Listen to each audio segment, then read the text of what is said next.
Okay, guys, today we have a very special delivery. Today I finally ordered the M4 iPad Pro. This is an 11-inch variant, and I've ordered it in space black. And let's get started, guys. Let's get started with this.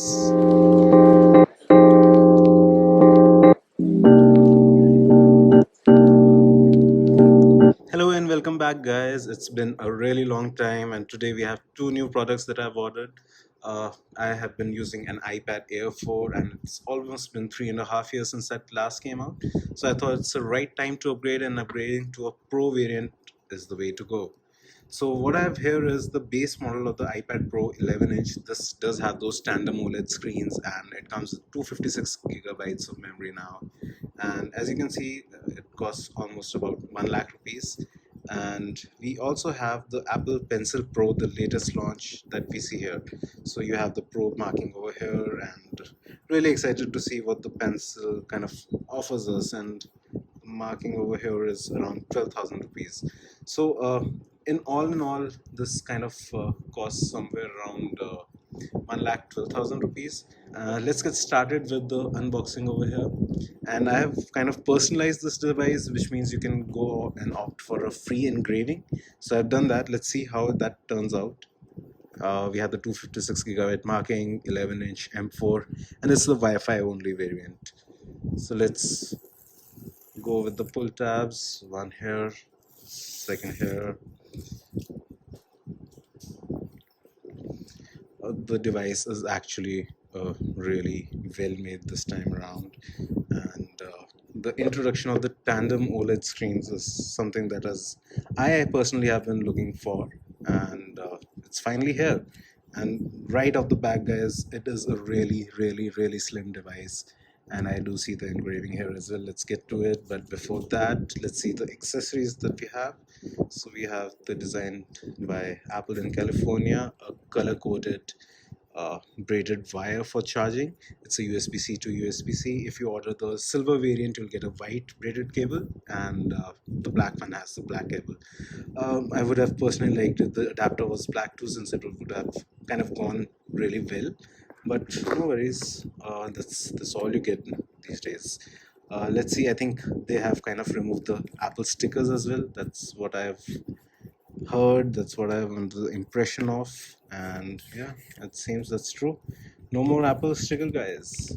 I thought they might add some color coded stickers, but well, everyone is going the sustainability route, or I might say they are trying to reduce the items they give to the consumers and pass it on as a sustainability thing.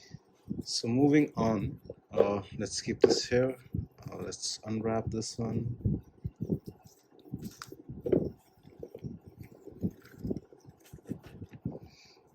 Uh, always a satisfying experience when unboxing a new product. Okay, well, there you have it, guys, the iPad Pro. And you see, I have done a little engraving here. Let me just zoom in a little bit, and let's see if you're able to see that. Yeah, that's a smiley ghost smiley face. So really glad with the kind of the delivery that has gone into, because they personalized this and then they shipped it, and all this took was just 2 days, like barely 2 days. So I'm in Chandigarh, and I ordered this traveled all the way from Bombay from the Apple store. Let's get started. Let's get the device started. The good thing about this one is that they do have the camera in a landscape orientation now, and this is a really good thing, since in the older iPads it was here in the portrait mode, and it always felt kind of off as to why the camera is placed there, because you would have a very weird angle to see it. But let's get started with this. Let me quickly set it up, and I can come back to you with what all the new features are in this particular device. Everyone, and we have the M4 iPad Pros all set up, and I'm gonna show on the right hand side the specifications of this device so that you can pause your screen and just go through it once. Okay, folks, so now let's talk about how the M4 iPad Pro is different from the iPad Air 4. So I did some research, and this is something that I did during the time I was trying to make a purchase decision as well. So I do have certain notes that I would like to go through, and I would like to discuss this by certain categories. So let's talk about the major and the biggest change of all, the display. Now, if you see the display, it is actually it's an OLED display, and not just one but two. Apple is calling this the tandem OLED, which means basically that it stacks one layer of OLED over the another. Now, what it helps Apple achieve is that it kind of increases the brightness, which is the second area of advancement. If you see the iPad Air 4, it used to have 500 nits of max brightness, but this iPad goes up to 1000 nits, and that is insane. Insane to have this on a device which is this thin and this light. This is going to enhance your video watching experience. If you're using this to watch Netflix, Prime, or YouTube, uh, you're definitely going to enjoy this. And this is a complaint that I've always had with the iPad Air 4. Since the brightness was not at crazy levels, at around 500 nits, that's a very moderate one. So even inside, if you're watching, the lights would kind of glare off the screen, even though it has an anti-reflective coating. Uh, it would kind of hinder the experience, I would say.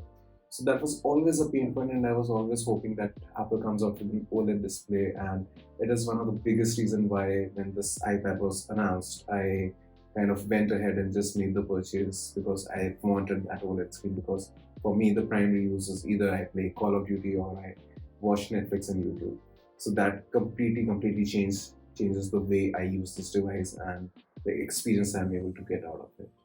And very fun fact is here that even though this is a 1000 nits screen, it peaks its brightness to 1600 nits in HDR mode. So that content viewing is really good for you. Second major change is the 120 hertz display. So you would probably not be able to get this on the screen, but this display is actually really fluid and really smooth. So this is another thing that I really kind of felt when I was using the iPhone. I usually had the iPhone 13 Pro, which already had a 120 hertz display, but now the iPad Air 4 was stuck at 60 hertz. So you could feel the difference. It used to irritate my eye, and that's something if you are not able to experience, I would say that's the best case scenario for you because Apple charges a real premium to go from 60 hertz to 120 hertz. So if you're not able to see that display, well and good. My recommendation to you would be stick to the 60 hertz display only, because once you go to the 120 hertz side of things, it is really difficult to use a 60 hertz screen. That was another reason or a primary push for me to buy this iPad. Now, moving on to the next segment. The next segment is the chip that powers this device. It is a desktop class chip and it is faster than a lot of PCs out there as well. So you're getting that much immense performance and power within the iPad.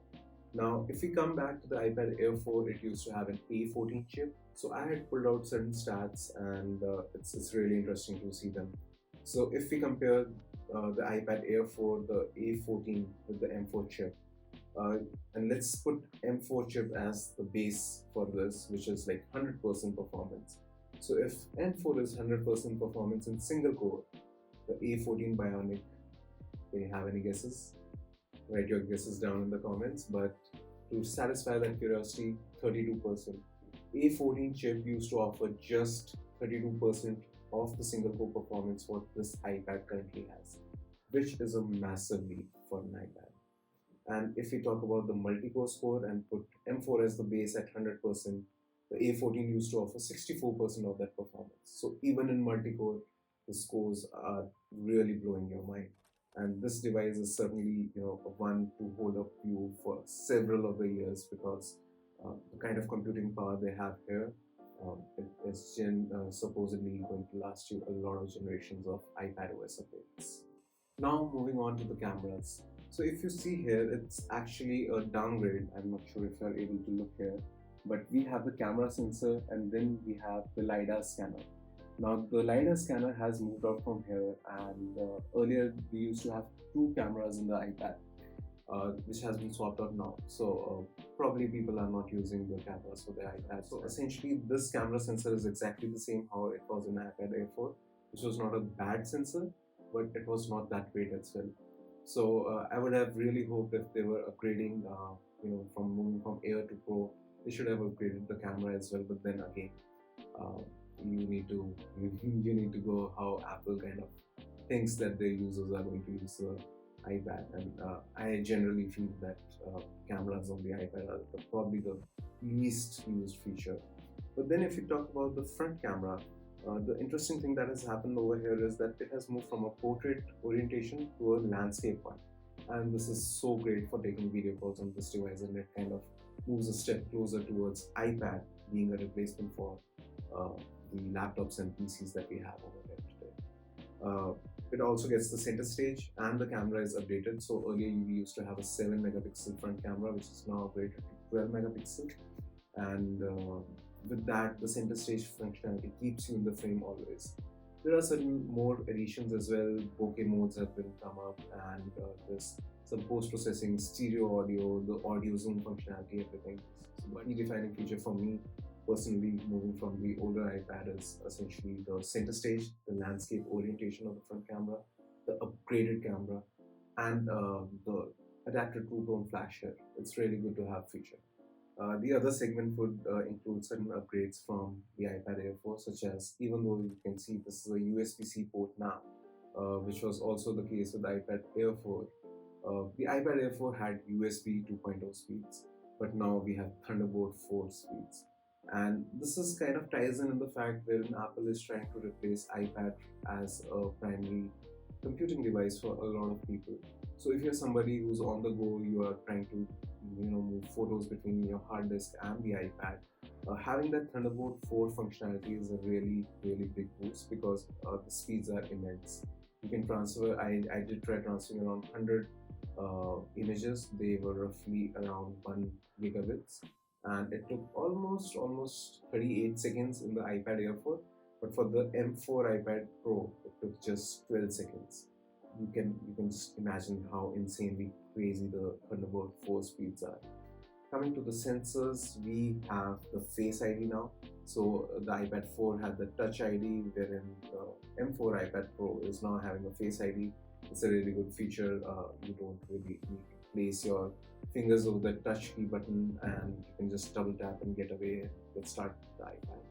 And apart from that, I think a very good thing that Apple has done ahead is they have doubled the base storage. So earlier from 128 GB, this has been gone to 256 GB.